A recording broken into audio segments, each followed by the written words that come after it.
Lo que acabas de ver es uno de los grupos de élite más poderosos del mundo, acribillando terroristas. Se trata de los Spetsnaz, comandos especiales de Rusia que han logrado increíbles hazañas durante los brutales enfrentamientos en los que han sido llamados a combatir. Estos soldados altamente preparados se han convertido en la carta más letal de Moscú.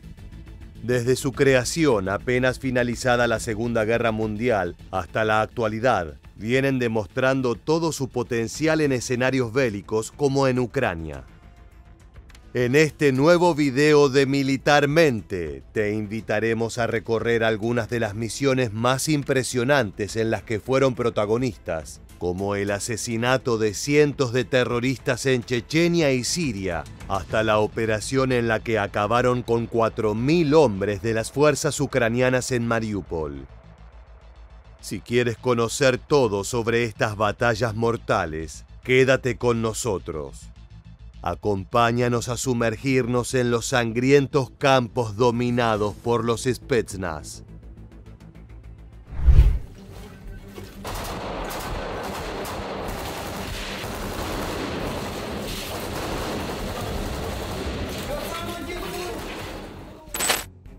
Antes de visitar nuestro primer destino, conozcamos un poco más sobre esta tropa de élite. Sus orígenes se remontan a 1945, luego de que la Unión Soviética se haya consolidado como un factor clave para derrotar a las fuerzas de la Alemania nazi encabezada por Adolf Hitler. Tras la caída del Tercer Reich y la finalización de la Segunda Guerra Mundial, la agencia de inteligencia KGB y el ejército ruso decidieron formar y entrenar a un cuerpo para operaciones especiales. La inquietud de pensar en una nueva contienda llamaba a estar preparados, por lo que la naciente tropa debía estar integrada por los hombres de mejor nivel. Así nacieron los Spetsnaz, cuyo nombre significa Unidad de Designaciones Especiales. Desde el principio, esta fuerza reunió a los comandos más destacados de los grupos de seguridad rusos, como la policía, el ejército y las brigadas aerotransportadas. Si bien se puso mucho énfasis en dotar a la fuerza con los hombres más capaces de las diferentes ramas, sus inicios no fueron claros en cuanto a objetivos. Comenzaron con la función de guiar los ataques y romper las líneas enemigas durante las operaciones soviéticas. No obstante, luego se los utilizó principalmente para identificar y destruir medios de lanzamiento de armas nucleares enemigas, al igual que su asentamiento, mando y control. Más tarde también se le asignarían misiones como la aniquilación de sistemas de defensa aérea, artillería, cuarteles generales, aeródromos y puertos. Cuando no se tenía conocimiento de la situación de los blancos rivales, los Spetsnaz debían localizarlos y acabar con ellos. A lo largo de los años, la variedad de operaciones convirtió a estas tropas en una de las más completas e implacables, sin importar cuál fuera el desafío que se le presentara. Esas capacidades se potencian en gran medida con el estricto entrenamiento que deben afrontar los soldados pertenecientes a la fuerza. Entre las pruebas más difíciles de sortear se encuentran los ejercicios de asaltos a trenes, vehículos terrestres o aviones. Además, durante sus prácticas deben enfrentar acciones terroristas, combates urbanos y luchas cuerpo a cuerpo. Como si fuera poco, son instruidos para manejar a la perfección explosivos letales. Uno de los aspectos más perturbadores en la formación de los Spetsnaz tiene que ver con el manejo de cadáveres. En muchos pasajes de su adiestramiento, los integrantes del grupo deben lidiar con la muerte y realizar exhaustivos retos con cuerpos sin vida.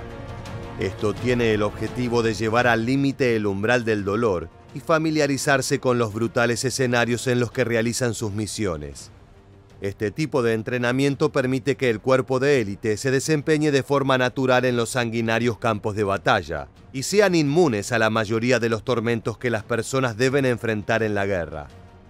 Es por eso que no había una fuerza mejor preparada para comenzar el conflicto en Ucrania, y más precisamente en Mariupol.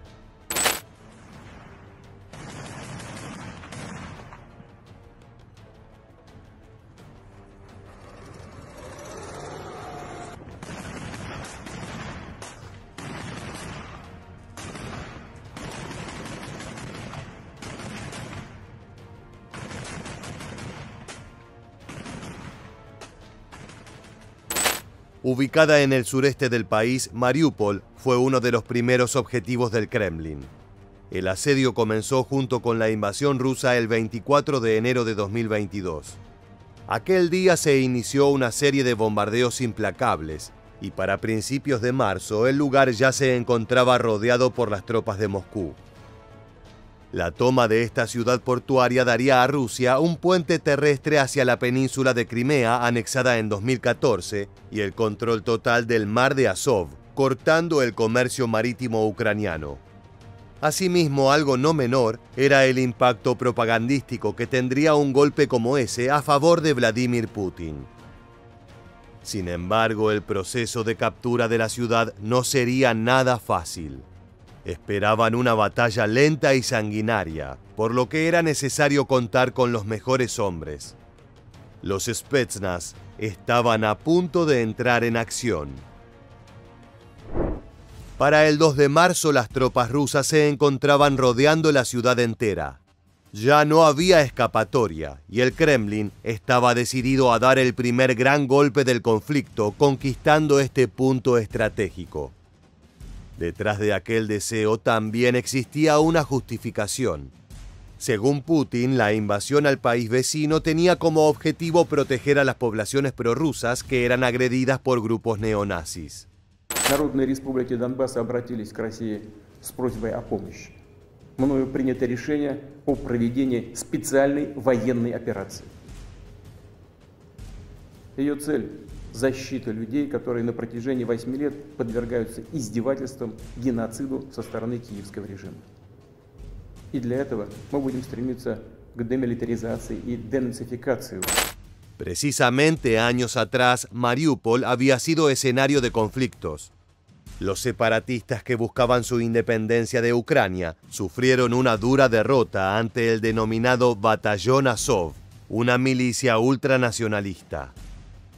Debido a todo esto, la lucha por el control de la ciudad representaba un importante objetivo ideológico y simbólico para las fuerzas de Rusia. Durante varios días continuaron los ataques con artillería. Casas y edificios fueron destruidos y los suministros de agua y energía se cortaron. Las bajas civiles se acumulaban y el territorio estaba al borde de la catástrofe. Los reclamos de Kiev lograron que ambos países acordaran poner en funcionamiento un cordón humanitario para evacuar a la población. Mientras miles de automóviles llevaban a las personas a un lugar más seguro, las fuerzas especiales de Rusia se prepararon para su momento. En total fueron más de 2 meses de encarnizados combates. Se destruyeron grandes extensiones de la ciudad y la dureza de los Spetsnaz se vio durante largas semanas de intensos enfrentamientos callejeros. La tropa de élite del Kremlin fue la gran protagonista rusa, empujando a las fuerzas ucranianas cada vez más hacia atrás. Los locales quedaron atrapados dentro de la planta siderúrgica de Azovstal, de espaldas a la costa y sin ningún lugar para retirarse. Este fue sin dudas el episodio más brutal del asedio a Mariúpol.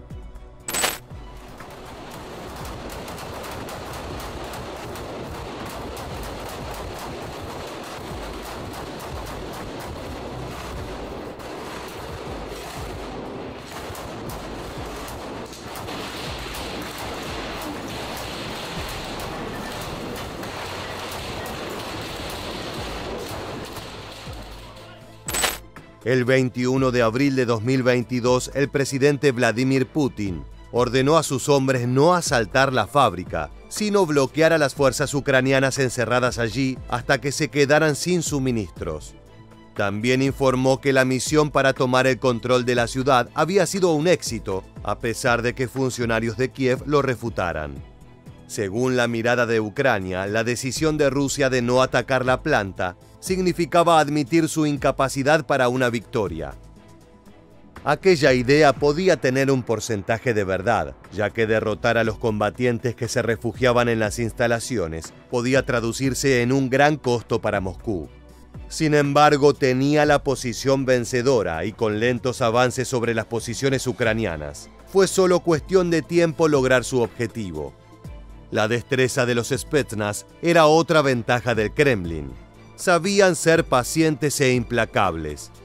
Este grupo no permitiría que nadie saliera con vida de aquel lugar. Días después de las órdenes de Putin, se reanudaron los ataques aéreos. Además, algunos informes anunciaron que había tenido lugar un asalto terrestre letal de las fuerzas especiales rusas. En medio del sufrimiento, el hambre y el miedo, la cifra de bajas ucranianas seguía aumentando.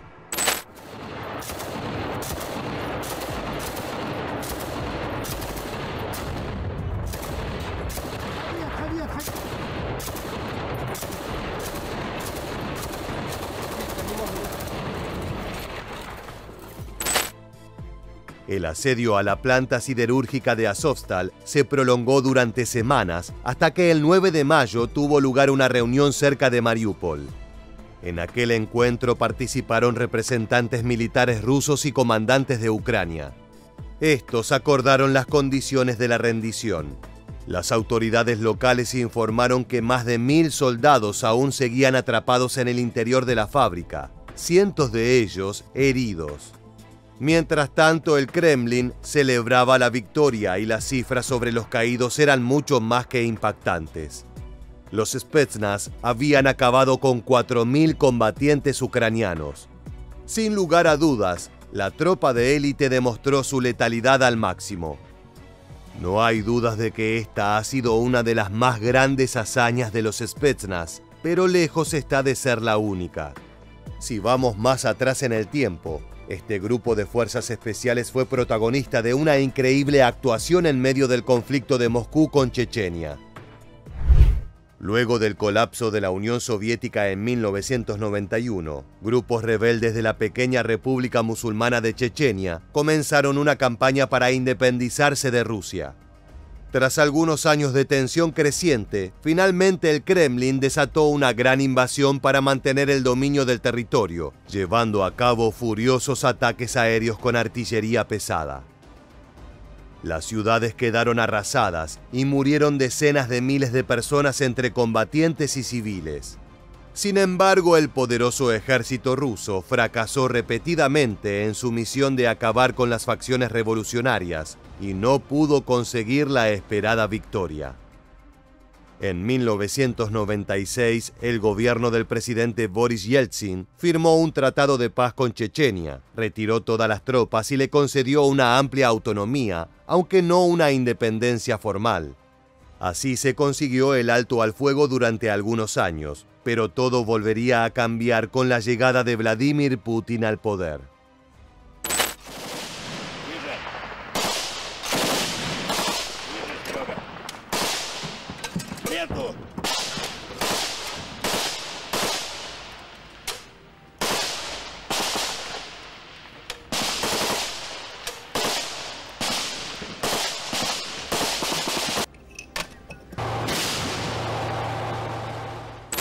Putin asumió su cargo el 9 de agosto de 1999. A finales de ese mes, en un intento de revertir la humillación anterior, Rusia estaba librando una renovada campaña de bombardeos contra los rebeldes. Esta segunda guerra también fue brutal. En esta oportunidad, las fuerzas rusas tomaron el control de la República Separatista en solo unos meses. No obstante, los musulmanes no se entregarían sin pelear. El 23 de octubre de 2002, en medio de un conflicto que se desataba en las calles, un grupo de 40 terroristas chechenos llevó a cabo una toma de rehenes en el Teatro Dubrovka, en Moscú. El líder detrás del ataque era Movsar Barayev, un militante islamista del movimiento separatista que junto a sus hombres consiguió atrapar a 850 personas en el edificio en un intento de negociar. La toma se dio durante la función de un reconocido musical para el cual se habían agotado las entradas. Los insurgentes ingresaron vestidos de negro y tomaron por sorpresa al público. Si bien cientos de los presentes terminaron encerrados, algunos artistas que se encontraban detrás del escenario consiguieron escapar por una ventana abierta y dieron aviso a la policía. El grupo armado con fusiles de asalto amenazó con matar a todos los rehenes, a menos que las fuerzas rusas fueran retiradas inmediatamente de Chechenia. Explicaron que el plazo para que se cumplieran sus demandas era de 1 semana, pero si pasaba ese tiempo, comenzaría una masacre. Con varios días por delante, fue el momento de llamar a la fuerza mejor preparada para afrontar una operación tan delicada: los Spetsnaz. Durante la primera jornada del ataque al teatro, los rusos se ocuparon de recibir a 150 personas que habían sido liberadas por los agresores. Se trataba de niños, mujeres embarazadas, musulmanes, gente que necesitaba un tratamiento médico y extranjeros.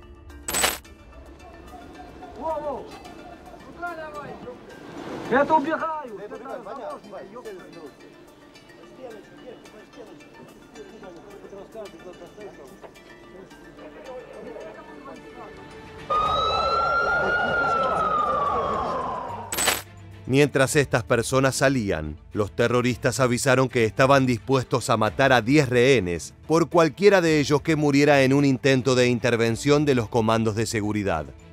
Durante los 2 días siguientes, comenzaron las negociaciones con llamados a figuras políticas de Rusia. Entre pedidos y amenazas, varias personas más fueron puestas en libertad. De todas maneras, la tensión iba en aumento. El 26 de octubre llegó el momento de la verdad.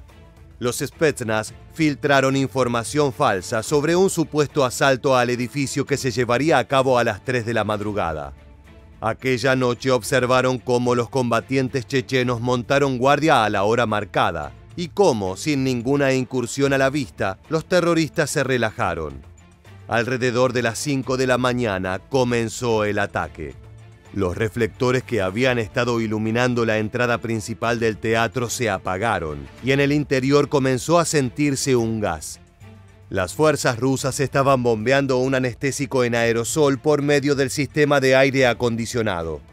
Esto causó pánico en el lugar y los terroristas comenzaron a disparar ciegamente hacia las posiciones rusas fuera del edificio.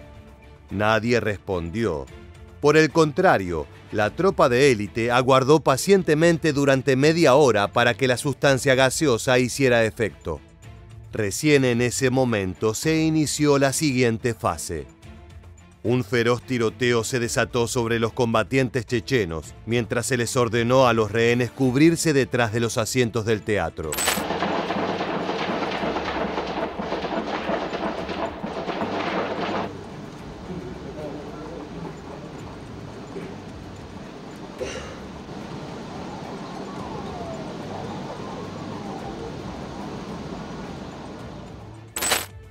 Luego de más de 1 hora y media de enfrentamientos, las fuerzas especiales rusas mataron a todos los terroristas, tanto a los que habían utilizado máscaras para mantenerse despiertos, como a los que se habían desmayado por el gas.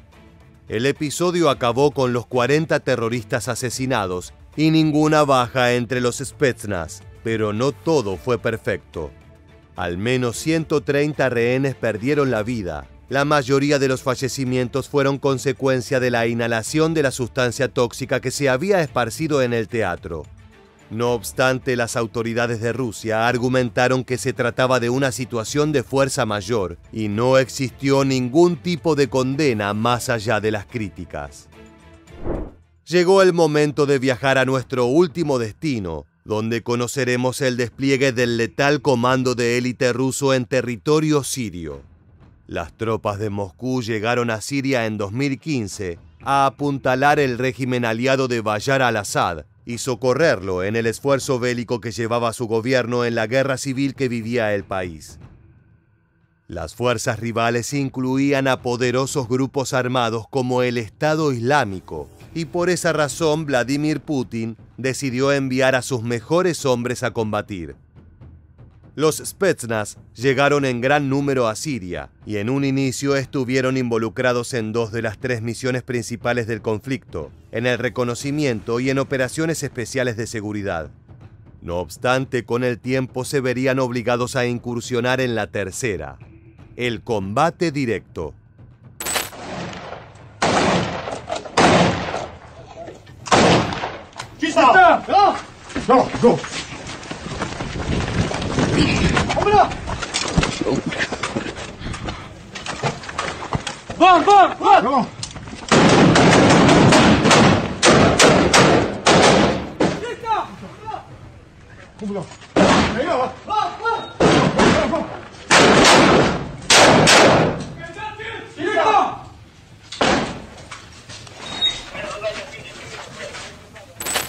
La decisión inicial se vinculaba a que el Kremlin planeaba minimizar su exposición en esta guerra sangrienta y desordenada. Sin embargo, su rol en la contienda fue cambiando. Al principio, las fuerzas especiales rusas brindaban entrenamiento a sus homólogos sirios con el objetivo de mejorar la seguridad en diversas ubicaciones. Más tarde, los Spetsnaz comenzaron a encargarse directamente de diferentes operaciones, como asegurar la base aérea de Meimim en Latakia y la instalación naval de Tartus. Posteriormente, también contribuyeron a proporcionar reconocimiento limitado para ayudar en la selección de objetivos de los ataques aéreos, sobre todo contra el Estado Islámico y otros grupos rebeldes que representaban una amenaza más inmediata para el régimen. Mientras más avanzaba la guerra, la ayuda de Rusia se seguía incrementando y con la llegada de nuevos soldados desde Moscú, el número de Spetsnaz se multiplicaba. Según informes sobre el conflicto, durante el pico del despliegue hubo entre 230 y 250 hombres del cuerpo de élite. Cuando el escenario se complicó, no dudaron en entrar en acción.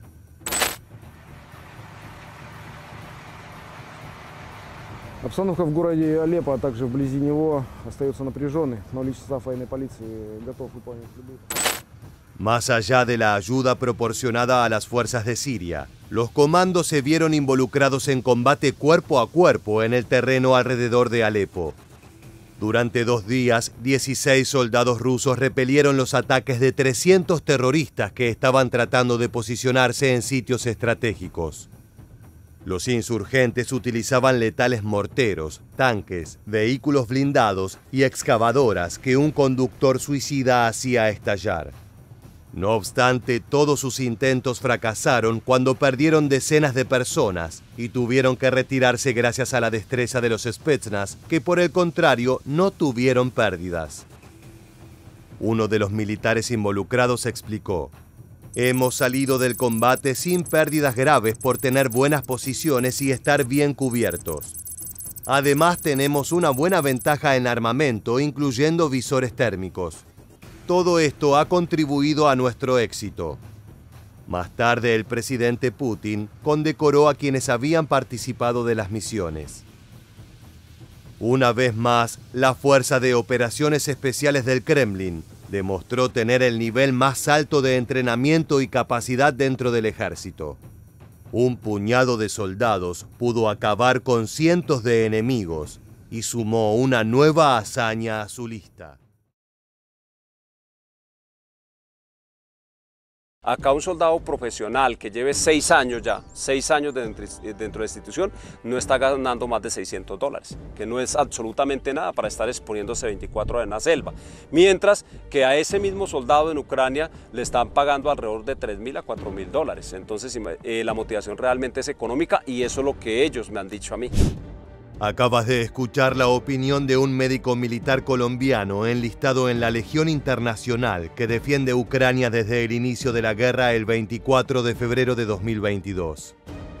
Desde aquella fecha, miles de guerreros de diversos países latinoamericanos han viajado a Europa para sumarse al esfuerzo de Kiev contra las tropas rusas. Allí se convirtieron en piezas clave para librar los brutales combates que permitieron defender ciudades enteras. Las motivaciones son variadas. Algunos buscan un rédito económico, mientras que otros atravesaron el océano convencidos de estar en el lado correcto de la historia. En esta nueva entrega de Militarmente vamos a viajar a Ucrania, a conocer a los guerreros latinoamericanos que matan y mueren por Kiev.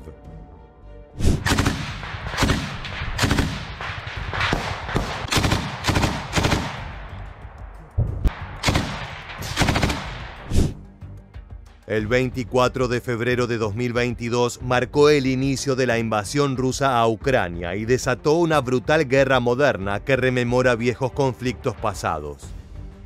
Si bien se desconoce el número total de voluntarios latinoamericanos que llegaron al territorio invadido para combatir al Kremlin, se estima que miles de hombres han atravesado el océano con rumbo a Europa.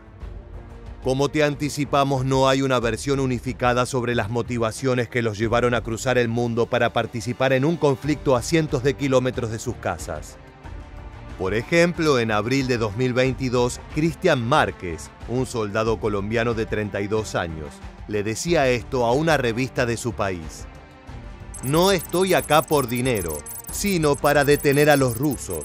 Creo que es responsabilidad de todos participar en esto, ya que probablemente esta pueda ser la tercera guerra mundial". Su temor era que durante el conflicto Rusia tomara represalias contra los aliados de Kiev. Desgraciadamente, el soldado falleció en julio de 2022 durante los salvajes combates que acontecieron en Izium, una provincia al este del país de Volodymyr Zelensky, donde se encontraron tumbas masivas con cientos de cadáveres de ucranianos. Márquez fue uno de los cientos de soldados que se enlistaron para luchar en Europa, lo que coloca a Colombia como uno de los países de América Latina que más cantidad de personal ha aportado al conflicto. La primera explicación que podemos dar es política, ya que la nación es una de las principales aliadas regionales de Estados Unidos y de la OTAN, aún sin ser oficialmente parte de la alianza. Es debido a eso que una porción de sus fuerzas armadas estaban posicionadas ideológicamente contra Rusia y su influencia en el viejo continente. Pero más allá de estos análisis, muchos expertos opinan que el principal atractivo para atravesar miles de kilómetros y sufrir las penurias de la guerra no son meramente ideológicos y morales. El botín deseado es el excelente sueldo que ofrece el gobierno ucraniano para aquellos militares que busquen empleo como mercenarios en las filas de Kiev. Eso es lo que explicaba el doctor militar Héctor Bernal al inicio de este video. La remuneración promedio de un soldado cafetero en su país va de los 500 a los 600 dólares. Y a cambio de esto debe pasar meses en la jungla combatiendo contra narcos y las diferentes guerrillas. Por el contrario, si bien el conflicto en Ucrania es brutal, las ganancias pueden cambiarle la vida al uniformado. Dicho esto, el riesgo es altísimo y Checho, mercenario colombiano, lo descubrió de la peor manera. Estábamos en el frente, estábamos luchando en el frente, teníamos compañeros heridos, estábamos haciendo la evacuación de los compañeros heridos y desafortunadamente cayó un dron kamikaze a mi lado y una granada explotó y recibí un fragmento de la granada en la cara, en la parte izquierda de mi pómulo y tuve contusión, entonces por lo cual estoy aquí. Historias como la de este joven colombiano son frecuentes. El conflicto entre Kiev y Moscú ha sido una picadora de carne en cuanto al sacrificio humano que ha sido efectuado por ambos frentes. Esto es aún peor cuando los soldados son acechados por un implacable dron kamikaze que opera de forma parecida a un misil, pero guiado hasta su objetivo final. Una vez que estos artefactos posicionan a su blanco, ya no hay nada que pueda detenerlo. El resultado es sin duda fatal. Dichos ataques en los diferentes combates logran que regiones como Mariupol, Avdiivka y Bakhmut recuerden a las escenas más feroces de la Segunda Guerra Mundial, tanto por la cantidad de armamento utilizado como por el trágico derramamiento de sangre que ha consternado a todo el planeta. En esas operaciones participaron soldados latinoamericanos como Checho, quien pasó una larga temporada en un hospital ucraniano recuperándose de sus lesiones. La pregunta es, ¿qué suma de dinero ganó por sus servicios prestados? Los voluntarios extranjeros no solo tienen un salario de entre 4.000 y 5.000 dólares dependiendo de su posición y rol, sino que además tienen derecho a un seguro de casi 30.000 billetes verdes en caso de resultar heridos. También existe la posibilidad de jamás regresar a la tierra natal. En caso de morir en combate, cada guerrero extranjero recibe una compensación de 400.000 dólares para sus parientes. Una cifra impresionante que puede cambiar para siempre la vida de una familia de clase media. Sin embargo, más allá de la suma, Muchos han denunciado que las autoridades de Kiev no son claras respecto al estatus de cada uno de los uniformados. En varios casos, las personas se enteran del fallecimiento de un ser querido varias semanas o incluso meses después de que ocurra el hecho. Según el propio Ministerio de Defensa de Ucrania, este hermetismo es una medida de seguridad para que no se filtre información, pero aún así las denuncias de personas desaparecidas siguen acumulándose. Escuchemos el testimonio de Diego Espitia, un joven colombiano que busca a su primo desde agosto de 2023. Llega información de que falleció, de que está desaparecido, que está como prisionero de guerra, pero al final de cuentas lo que tenemos nosotros es la esperanza intacta de que él esté vivo. Entonces lo que dijimos es que nos ayuden, que nos colaboren, que nos den comunicación, que nos respondan los correos. Si bien la familia Espitia sabía que la guerra en Ucrania era un riesgo altísimo y que existía la posibilidad clara de que el primo de Diego falleciera en el campo de batalla, la incertidumbre es lo que realmente les rompe el corazón. Debido a la brutalidad de los ataques, las numerosas tumbas sin marcar y el hermetismo sobre la cifra de prisioneros en los campos de guerra, la única certeza es que la cantidad de personas desaparecidas es altísima.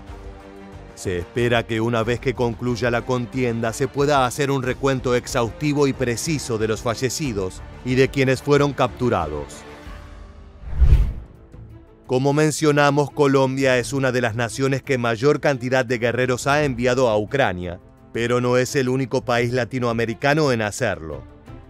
Brasil es otro punto de origen muy importante desde el cual han partido integrantes de la Legión Internacional de Defensa Territorial, la unidad militar creada por Zelensky para aunar a todos los voluntarios extranjeros. Dentro de ese equipo, los brasileños, principalmente aquellos con experiencia militar o policial, se han destacado por su entrega y su gran capacidad táctica a la hora de avanzar sobre el enemigo. Años de operativos dentro de los peligrosos asentamientos brasileños conocidos como favelas los prepararon para luchar en un contexto totalmente nuevo. El video que veremos a continuación fue publicado en diciembre de 2023 en el este de Ucrania. Los gritos e insultos en portugués denotan la tensión que se vivió en el bosque oscuro en el que la Legión Internacional se trenzó en batalla contra las tropas del Kremlin. Vai na frente do lobo lá e atira na janela. Não. Vai pra qual janela? Naquela janela? É na janela de cima lá, tem buraco. Atira lá. Onde é que tá o lobo?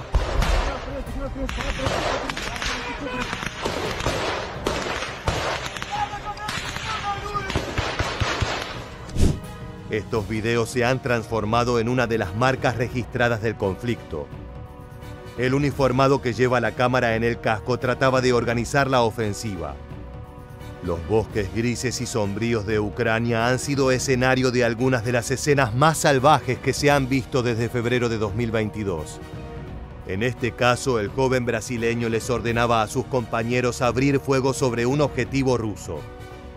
Durante la primera parte del material se escuchan disparos y gritos, pero al cabo de unos segundos, quien registra el material tomó lo que parece ser un lanzador AT-4 para regar destrucción sobre los rivales. Sai de atrás!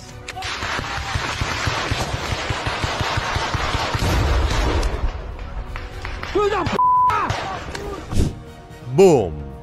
Esa plataforma es un cañón sin retroceso de producción sueca, especialmente diseñado para destruir tanques, vehículos blindados, búnkers y, por supuesto, soldados. El arma y su proyectil antitanque son manufacturados como un único dispositivo. Esto significa que el tubo lanzador es de un solo uso y desechable, como el Panzerfaust alemán o el Panzerskott sueco. A lo largo de esta guerra, el modelo AT-4 ha sido uno de los más utilizados, ya que es bastante económico en comparación a otras opciones como los misiles FGM-148 Javelin o NLAW. Tal como mencionamos previamente, gran parte de los voluntarios latinoamericanos pueden enmarcarse como mercenarios, ya que luchan por el sueldo y su único objetivo es tener una buena ganancia económica a cambio de su sacrificio. Este es el caso de muchos de los operadores brasileños, quienes suelen ser veteranos de la policía militarizada o del ejército, dos ramas muy poderosas y bien entrenadas. Sin embargo, hay voluntarios que decidieron sumarse al esfuerzo bélico de Volodymyr Zelensky por otros motivos. El reportaje que escucharemos a continuación nos muestra otra faceta de los guerreros latinoamericanos que sirven en la Legión Internacional. Ele é brasileiro. Seu nome, Alex Silva. Quem é o Alex Silva? Eu sou uma pessoa comum que veio parar aqui na Ucrânia. Estava fazendo treinamento em diversas partes do mundo e vim para cá, gostei do país, gostei do povo. O que você fazia no Brasil? No Brasil eu trabalhava numa academia, como instrutor numa academia, eu trabalhei já em comércio, trabalhei em indústria, trabalhei em vários lugares.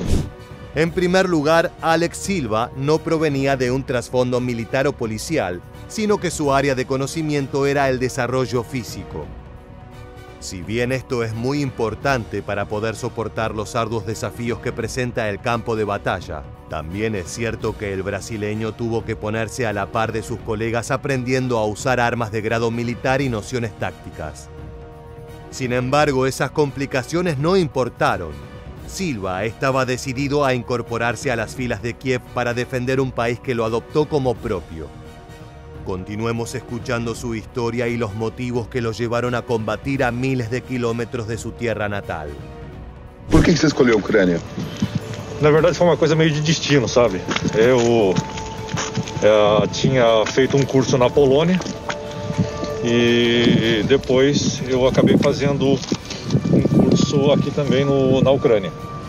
Aí conheci o pessoal da academia onde eu trabalhava, na verdade onde eu fui fazer o treinamento, e eles me deram uma oportunidade de trabalhar aqui. E logo em seguida eu conheci minha mulher e acabei ficando aqui. En el caso de Alex Silva, defender Ucrania no es solo una postura económica, sino que implica proteger el país de su esposa y posiblemente de sus hijos. Si bien percibe un sueldo jugoso en dólares, sus motivaciones son muy diferentes a las de aquellos mercenarios que sin ningún tipo de cuestión personal en juego, eligen viajar hasta Europa como una oportunidad laboral. Lo llamativo de los voluntarios brasileños es que muchos terminaron sirviendo en unidades de élite. El material que veremos a continuación fue registrado en la zona del bosque Serebriansky, una reserva natural en el este de Ucrania ubicada en la ribera del Donetsk. Allí lucharon soldados oriundos de Brasil como parte del 8º Regimiento de las Fuerzas de Operaciones Especiales, o SSO según sus siglas en inglés.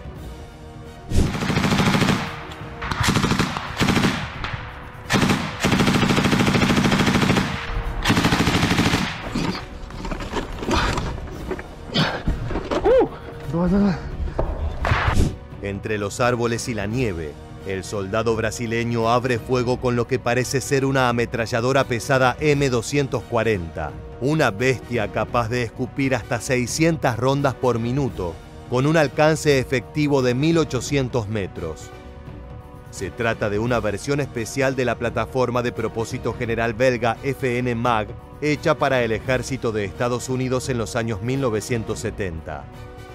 Ese tipo de poder de fuego no se le entrega a un soldado sin experiencia o capacidades comprobadas en situaciones extremas, ya que el rol que cumple en un combate como el que acabamos de ver es el de saturar al enemigo evitando que pueda atacar, lo que a su vez permite que las propias tropas puedan movilizarse con un riesgo menor a ser abatidas.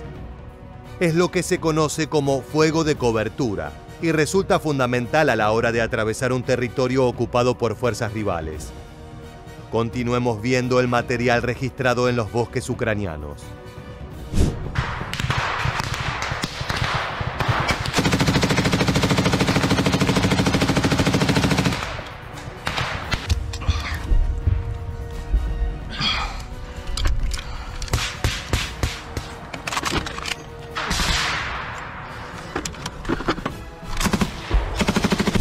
El sonido de la ametralladora es brutal.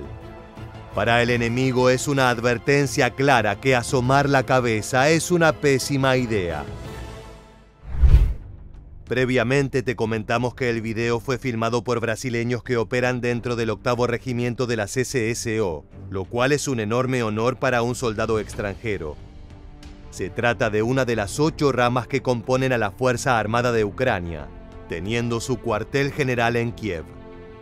Entre las principales obligaciones de la unidad se encuentra la acción directa, el reconocimiento de terreno, la recopilación de inteligencia, el sabotaje, la guerra psicológica y el rescate de personal en territorio enemigo. En otras palabras, trabajos para soldados experimentados y con un gran nivel de entrenamiento. Lo interesante es que la SSO fue creada el 5 de enero de 2016 como parte de una serie de reformas que buscaban preparar a Ucrania para enfrentar las crecientes amenazas a la seguridad nacional. Además, fue una forma de alinearse con los estándares operativos de la OTAN, previniendo una posible invasión rusa. Finalmente, eso es lo que sucedió. Lo que de seguro no se imaginaban los altos mandos de Kiev es que entre los mejores comandos de la fuerza se encontrarían tropas latinoamericanas, especialmente de Brasil y Colombia. El último caso que nos gustaría analizar es el de Capón, nombre en clave de un joven mexicano que en 2022 decidió unirse a las tropas ucranianas. Según su relato, fueron las cruentas imágenes que recorrieron el mundo en las últimas jornadas de febrero las que lo convencieron de que tenía una misión para cumplir. Entonces, mientras más pasan los días, yo voy viendo pues imágenes de que atacan zonas civiles con misiles, personas muriendo dentro de sus departamentos por los ataques, donde atacan los corredores humanitarios. Veo muchas personas civiles que están sufriendo, muchas bajas. Vi fotos de niños que la verdad pues sí me tocaron el corazón. Lo que señala Capón ha sido una constante a lo largo del conflicto en Europa. Ambos frentes han utilizado la propaganda como un arma poderosa para configurar su propio discurso respecto a la guerra.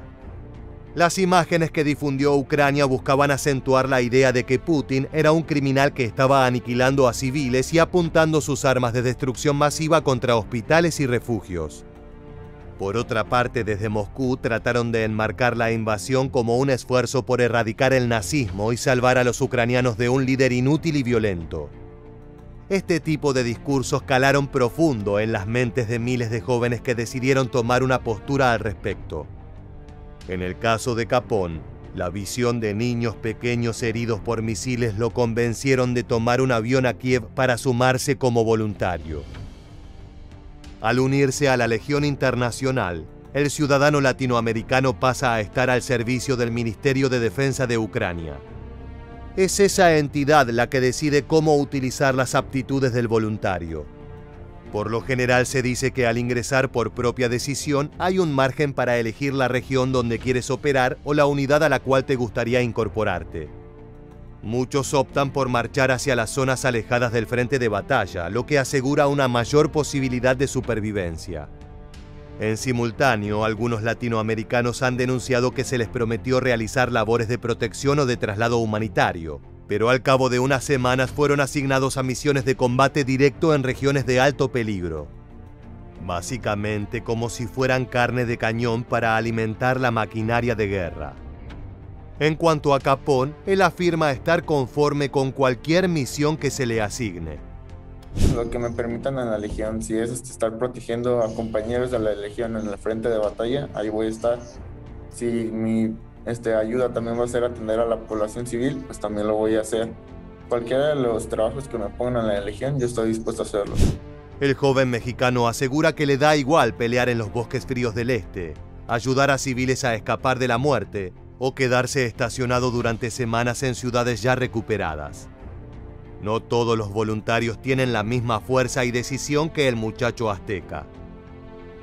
En marzo de 2024, un mercenario colombiano llamado Naín Santana Ramírez, de 37 años, regresó a su hogar en Barranquilla tras defender a Ucrania durante 8 largos meses.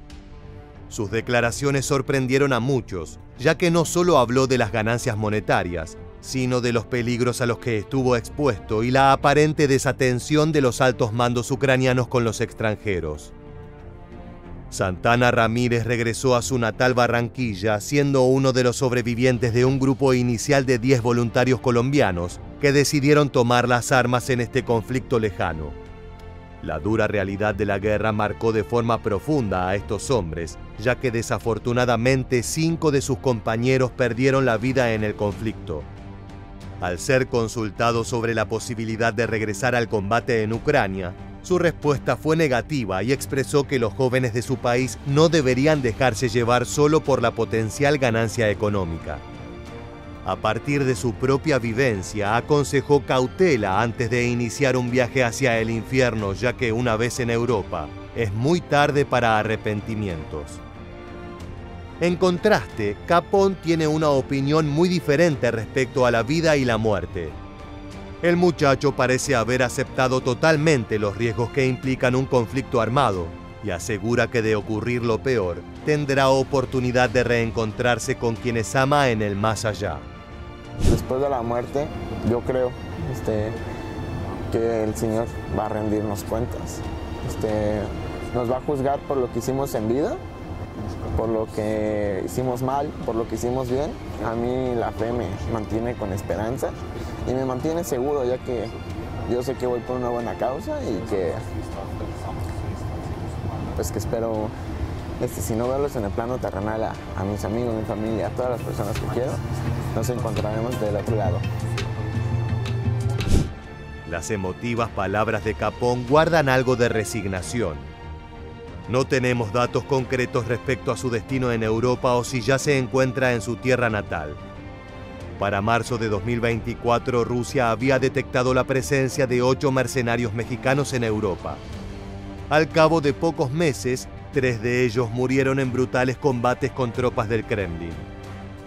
Esperamos que Capón no se encuentre en esta triste lista. Desde que comenzó la guerra, la participación de elementos de otros países ha sido objeto de debate y cuestionamiento. Para algunas personas, viajar a una nación que se encuentra a miles de kilómetros para entregar cuerpo y sangre por una causa foránea es un acto inútil. Para otros, la contienda en Ucrania es una cuestión que afecta a todo el planeta, y participar de la defensa de dicho país es una misión primordial más allá de tu lugar de nacimiento. Ya sean mercenarios expertos deseando una ganancia monetaria importante, o médicos que buscaban aportar su grano de arena en un océano de violencia, todos los voluntarios latinoamericanos han sido fundamentales en el desarrollo del combate, y su sacrificio de seguro será recordado en los años venideros.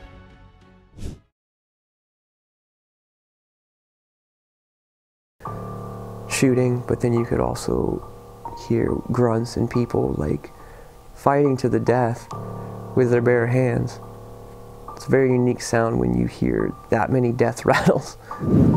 Los recuerdos tétricos que acabas de escuchar corresponden a las memorias de guerra de un joven estadounidense que luchó en las filas ucranianas enfrentando a Rusia. Su testimonio da cuenta del infierno que se vive en Europa, donde día tras día las ciudades amanecen cubiertas con los cadáveres de soldados caídos en ambos bandos. Desde el 24 de febrero de 2022, fecha de inicio de este conflicto, miles de voluntarios norteamericanos han cruzado el océano para aportar sangre, sudor y lágrimas en la contienda. Por lo general, su motivación es ideológica, ya que creen que Rusia es un estado invasor y están dispuestos a arriesgar sus propias vidas para combatirlo. Hoy vamos a conocer sus historias y cuáles han sido los momentos más terroríficos que vivieron luchando para Kiev. Comencemos con esta entrega que combina relatos épicos y trágicos en partes iguales. The carnage you're describing sounds like something out of World War II. Yeah, this is nothing like any conflict in the past 70 to 80 years. This war is not sustainable for either side. Desde el comienzo de la guerra el 24 de febrero de 2022, quedó claro que no iba a ser un simple combate entre dos países, sino que pronto la invasión llevada a cabo por el Kremlin se transformaría en una contienda entre dos frentes. De un lado, Rusia, la segunda mayor potencia bélica del mundo, ayudada por aliados regionales como China, Corea del Norte y Bielorrusia. Del otro, Ucrania, una nación mucho más pequeña pero que ha recibido apoyo de todo Occidente, lo que incluye a la OTAN y Estados Unidos, la otra gran fuerza militar del mundo. Justamente de este último país viajaron miles de voluntarios para ofrecer su ayuda al gobierno de Volodymyr Zelensky. Por lo general se trataba de personas con pasado militar o conocimientos que podían ser útiles a la hora de entrenar a la población civil que resistía a los embates de Putin. En los 2 primeros meses de hostilidades se reportó la participación de varios veteranos de fuerzas especiales norteamericanas, quienes entendían en profundidad la clase de desafíos a los que se enfrentaban los ucranianos. Escuchemos el testimonio de un sargento estadounidense retirado identificado como Paul Gray en marzo de 2022. Yes, so the Ukrainian military, the regular army, has been fighting tooth and nail to defend their brothers and sisters and families. They have been fighting extremely heavy on all northern and eastern fronts. They have been holding back numbers far superior to them and fighting extremely bravely. Ukraine has also activated their all civilian military-aged males to join the reserves. Las palabras del veterano fueron positivas y de gran aliento al referirse a la respuesta del personal local frente al ataque. Es que en los primeros meses el diagnóstico de muchos expertos era que Rusia había tomado una pésima decisión y que era cuestión de tiempo para que se quedara sin munición y sin apoyo popular para sostener la carnicería que estaba llevando a cabo en el país vecino. Para colmo, miles de elementos como Paul viajaron a Ucrania para brindar apoyo logístico y entrenar a civiles, policías y militares en tácticas avanzadas. Algunos fueron en condiciones de voluntarios, arriesgando su vida por completo sin ninguna orden de parte de superiores. Otros, en cambio, arribaron como parte de la ayuda oficial brindada por Washington, la cual fue bastante tímida en un principio. Pero los meses pasaron y a medida que el año 2022 se fue extinguiendo, se hizo evidente que la guerra no iba a culminar de inmediato y que ambos frentes estaban dispuestos a perder muchas vidas, dinero y municiones a cambio de la victoria. Durante el recrudecimiento de los combates, es que muchos voluntarios norteamericanos experimentaron la faceta más salvaje y arrolladora de la Federación Rusa, lo que le valió varias denuncias a la administración de Vladimir Putin por utilización de armamento prohibido. Sin dudas, una de las sustancias más infames lanzadas sobre Ucrania es el fósforo blanco, un elemento químico capaz de destruir por completo la carne de un humano, causando quemaduras grotescas y dolorosas que por lo general culminan con la muerte de la víctima. Volvamos a escuchar a Elvis, el joven voluntario que fue testigo de los resultados grotescos de su uso. It comes down extremely slow, but there's nothing you can do, and everything it touches just incinerate. And several gunshots, because there's nothing else they do. So a lot of guys have suicide pistols, and you'd hear them scream, and then they would say goodbye and then blow their own heads off. Lo que describe Elvis es una imagen infernal que de seguro dejó secuelas psicológicas en la mente del muchacho. En pocos minutos, decenas de personas se quitaron la vida para ponerle punto final a una agonía insoportable. Sus ojos, piel y cabello se disolvieron debido al uso de esta sustancia química, que se encuentra limitada a causa de sus propiedades tóxicas y por ocasionar muertes innecesariamente dolorosas. El lanzamiento de fósforo blanco se asemeja más a una tortura que a un método de destrucción bélico. Además de sus utilidades ofensivas, es también un agente capaz de quemar a gran velocidad y producir pantallas de humo instantáneas. Por esta razón, las municiones de fósforo blanco son comunes en granadas de la infantería rusa, como también en las municiones de tanques, vehículos blindados, cañones y morteros. Por último, la combustión de esta sustancia crea una nube blanca, densa y caliente que irrita los ojos y narices en segundos. En caso de exposiciones prolongadas, las secuelas incluyen tos crónica y enfermedades respiratorias severas. A este tipo de amenazas se enfrentan las tropas norteamericanas que luchan codo a codo con Ucrania. El principal problema es que gran parte del personal estadounidense no estaba preparado para ese tipo de ofensivas, ya que no contaban con experiencia concreta con químicos como el fósforo blanco. Ten en cuenta que la enorme mayoría de veteranos del Tío Sam sirvieron en las operaciones contra el terrorismo islámico que se realizaron luego del ataque a las Torres Gemelas el 11 de septiembre de 2001. Esto significa que lucharon contra guerrillas insurgentes que operaban de manera asimétrica y con armamento antiguo. Muy distinto es enfrentarse al ejército de una potencia como Rusia. Aún así, pese a todos los contratiempos, Elvis afirma seguir convencido de su elección. Do you still think this is a righteous war? Yes, absolutely. We're fighting pure evil. Anybody in the West that asks Ukraine to just do peace talks, they need to go through these villages. They need to see what's been done to these people. If China invaded the US, hypothetically, leveled Los Angeles, leveled Seattle, Portland, massacred thousands, do you think the US would just sue for peace? No. El argumento de Elvis es claro. El voluntario afirma que Occidente puede darse el lujo de pedirle paciencia y espíritu conciliador a Ucrania, ya que no se encuentran bajo el asedio de los poderosos cazas y tanques rusos. La guerra en suelo ucraniano es un fenómeno moderno que en muchos casos ha impactado a los analistas. Es por eso que lo aprendido por los veteranos norteamericanos en zonas como Afganistán no es totalmente trasladable al frente de combate actual. No solo por el tipo de enemigo al que se enfrentan los estadounidenses, sino también por las armas con las que cuentan y las regiones que han tenido que atravesar. El arsenal de las legiones de voluntarios es variado y caótico. Puede tocarte un rifle tipo AR-15 o un clásico soviético AK-47 o 74.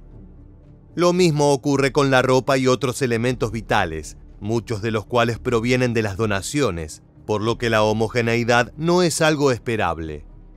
Otro aspecto es el clima, con ese invierno agresivo y las importantes lluvias que transforman parte de Ucrania en un lodazal difícilmente transitable.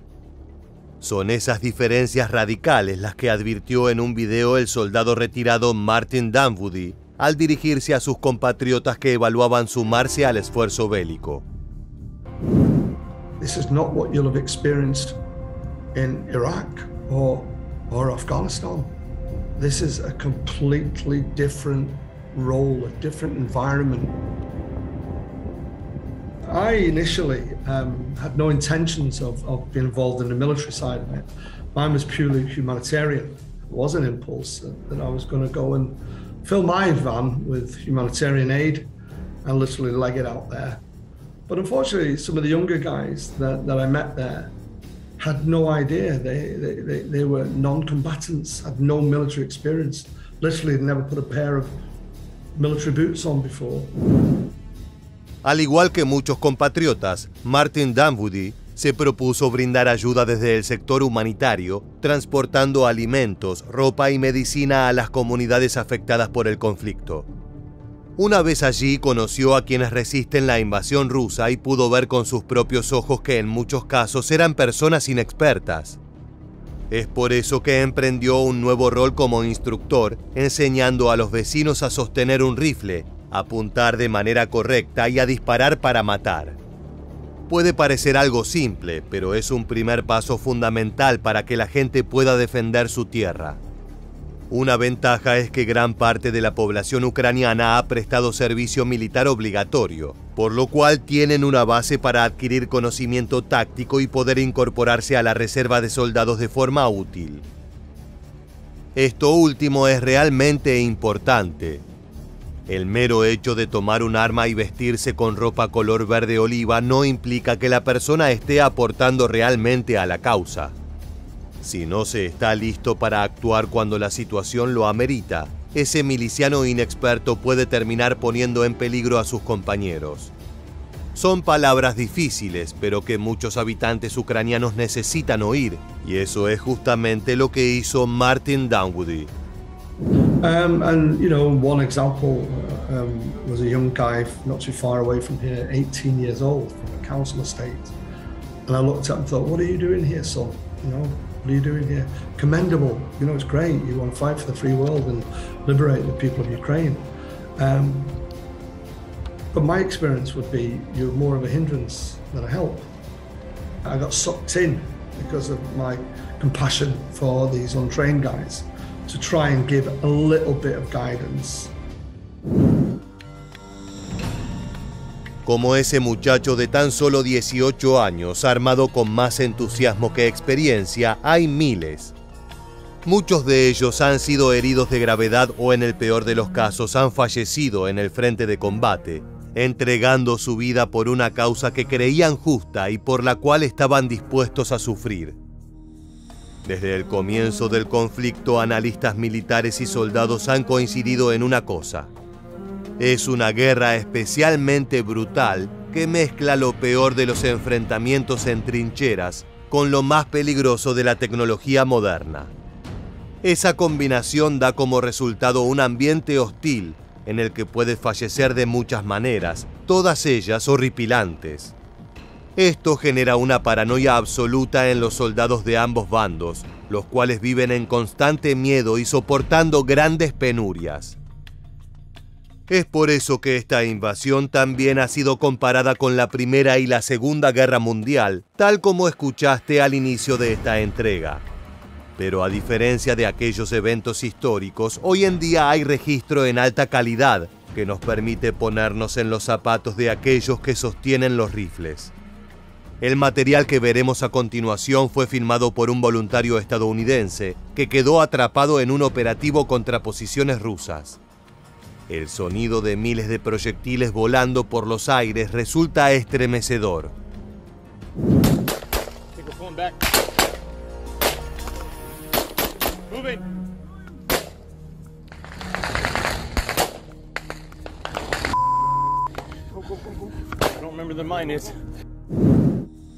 No hay nada más terrorífico que saber que el suelo frente a ti oculta una mina terrestre, pero no recordar en qué lugar se encuentra esa trampa silenciosa y mortal. La siguiente pisada que des puede ser la última. En el mejor de los casos, la detonación no te quita la vida, pero como mínimo te arrebatará una de tus extremidades de forma brutal. A esto nos referimos cuando hablamos de miedo y paranoia. Otro factor interesante que se puede desprender del video en primera persona es la cuestión idiomática. Si bien el inglés es una lengua hablada en numerosos países, aún así no es seguro que todos los ucranianos tengan conocimiento suficiente como para entablar una conversación fluida con los voluntarios norteamericanos. Esa distancia ha sido un verdadero desafío, ya que en el fulgor de la batalla siempre es necesario transmitir información de vital importancia para asegurar la supervivencia de todo el equipo. Debido a esto, las señas de manos y algunas palabras universales como fuego o granada son el único punto de encuentro entre los soldados. Aún así, los voluntarios de habla inglesa afirman que sus compañeros locales los han recibido de brazos abiertos, valorando el hecho de que están entregando su vida para defender un país lejano al cual podrían haber dado la espalda. Con todas las complicaciones y peligros que te hemos narrado a lo largo del video, resulta lógico que varios operadores estadounidenses hayan sido tomados como prisioneros por parte de la Federación Rusa. Esto presenta problemas diplomáticos serios, ya que si bien Washington apoya totalmente a Ucrania, tanto económicamente como mediante el envío de tanques y armamento, lo cierto es que la potencia norteamericana ha evitado involucrarse a gran escala enviando a toda su fuerza terrestre y marina. Es por eso que los rehenes conformaron un tema sensible y complejo. Aquellos que tuvieron la mala fortuna de ser capturados vivieron un auténtico infierno repleto de torturas, palizas, insultos y la promesa constante de ser ejecutados a sangre fría. Ese fue el caso de Andy Wynne y Alex Druk, 2 veteranos que viajaron a Europa para colaborar con Kiev. Desgraciadamente, el 9 de junio de 2022, durante su primera misión ofensiva, terminaron en las garras del enemigo de la peor forma imaginable. What should have been a simple recon mission wasn't a simple recon mission. We did manage to evade the enemy, trying to make our way back home on foot for about 8 hours, working our way through thick woods. We have to worry about drones, landmines, tripwires. And then you were captured. When we surrendered, they stripped us all our equipment. They put us on our knees, bound our hands, put bags on our heads, and we were pretty darn sure they were going to execute us. Wynne, de 27 años, y Druk, de 40, viajaron a Europa en contra de las recomendaciones de las autoridades norteamericanas, las cuales no podían asegurar la extracción de los voluntarios o las correctas negociaciones en caso de ser tomados como prisioneros. Más allá de las advertencias, ellos decidieron seguir sus instintos y volar a través del océano para asistir en misiones humanitarias. Tristemente, su entusiasmo no duró demasiado, ya que al cabo de pocos días de llegar a Europa terminaron en un campo de prisioneros. Allí fueron maltratados a diario, en especial por tratarse de ciudadanos estadounidenses colaborando con un país al cual no pertenecían. Los hombres de Vladimir Putin se ensañaron con ellos, privándolos de comida, agua y medicina. A couple times we physically got beat and said, "Welcome to Russia." So like that was kind of a telltale sign that we were in Russia. They woke us up at like 3 in the morning one time and just, for no reason, just beat us. They cracked 4 of my ribs for no reason. At one point, you guys were moved to what was called a black site. We call it the black site because it's a place that doesn't exist because things happen there that shouldn't happen. That's where the real interrogation and torture actually happened. Esos interrogatorios fueron la excusa perfecta para golpearlos hasta dejarlos inconscientes. Los rusos los acusaban de crímenes nuevos cada día. En la mañana les decían que eran agentes de la CIA. Por la tarde sus captores afirmaban que eran miembros de una fuerza especial que se infiltró en Ucrania. Por la noche eran mercenarios pagos y debían confesar sus pecados frente a una cámara. Mientras tanto, golpes, quemaduras, insultos y la promesa de que nunca más iban a volver a ver a sus familias. Aquello era un infierno.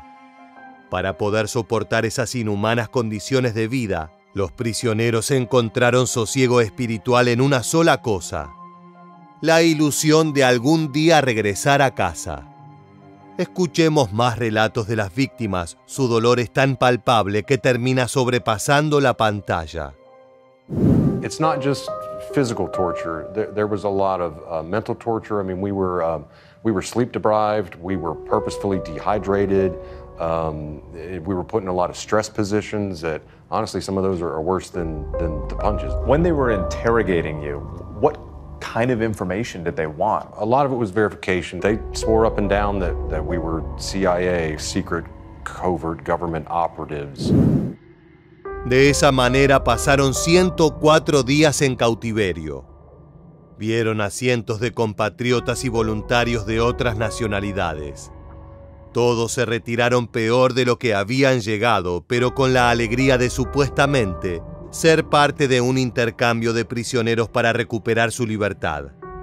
Aún así, en la mente de Andy Wynne y Alex Druk estaba el miedo de que eso fuera solo una tapadera para encubrir fusilamientos masivos e ilegales. Cuando todo parecía oscuro y sin salida, las autoridades rusas les informaron que ellos eran los próximos en la lista para ser trasladados a Ucrania para su liberación. Los voluntarios no lo podían creer. Luego de casi 4 meses de tormento constante, estaban a punto de volver a casa. Sin embargo, aún faltaba esa larga travesía hasta el punto de intercambio, un viaje que ninguno de los dos olvidará jamás. Bound again, we had bags put on our head. They took packing tape and tightly wrapped that around our eyes, and then stacked us, locked us together in the back of a military truck. How unbearable was it? We prayed for death. We just wanted to die. We just wanted to end. You prayed for death in this moment. In my head, even though I was like, even if it is an exchange, I don't care. This just has to stop. We wanted to die, yeah. The process to getting freed was a very high price. Finalmente, el 21 de septiembre de 2022, los norteamericanos fueron entregados al ejército de Ucrania.